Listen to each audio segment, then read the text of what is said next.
Determining your IR35 status. Which factors are most important?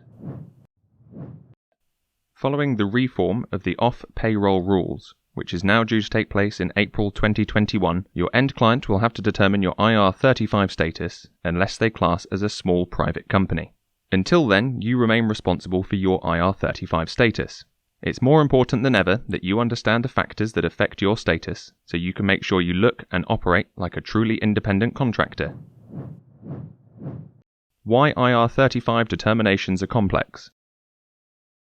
There is no statutory definition of either employment or self-employment, which means IR35 decisions have to be based on case law and are often far from being clear or simple. There are many factors that can influence a status decision, and HMRC and the courts often have different opinions about which factors are most important. Looking at the whole picture. Your IR35 status is affected by the written contract, but it's also important to look at the reality of your relationship with the client. Where the two don't match, the day-to-day reality will take precedence over what the contract says. Which factors are most important? It's important to realize that not all factors have the same effect on your IR35 status. For example, while having more than one client and your own business email address may help to establish that you're in business on your own account, they won't help if you also report to a line manager at the client who can redeploy you as priorities change. Key factors. These are important tests for employment that are likely to feature in any IR35 determination and have a significant effect on whether you're considered to be inside or outside IR35. Control. An employee would usually be under the supervision, direction, and control of their employer. As you are an independent contractor, your end client should have less control.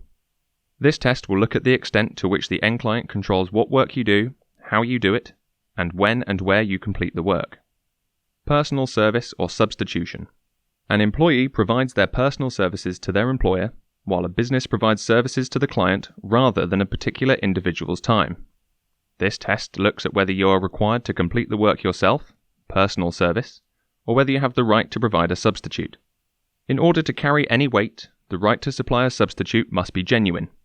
If you wouldn't be able to supply a substitute in practice, having the theoretical right written in the contract will not help. You should be able to show how a substitute could be used in practice. Obviously, you'll have a stronger case if you've used a substitute during an assignment, but failing that, an unfettered right of substitution, meaning the client must accept a substitute if you are not available, is a strong indication that you're outside IR35. Mutuality of obligation. MU. Every contract contains some level of mutuality. The question this test asks is whether the mutuality in your relationship with your end client is enough to indicate a master-servant relationship which would point to employment. There is some controversy about this test because HMRC prefers a different interpretation to the one the courts use and believe that MU exists in every contract. This has led to them losing a number of high-profile cases.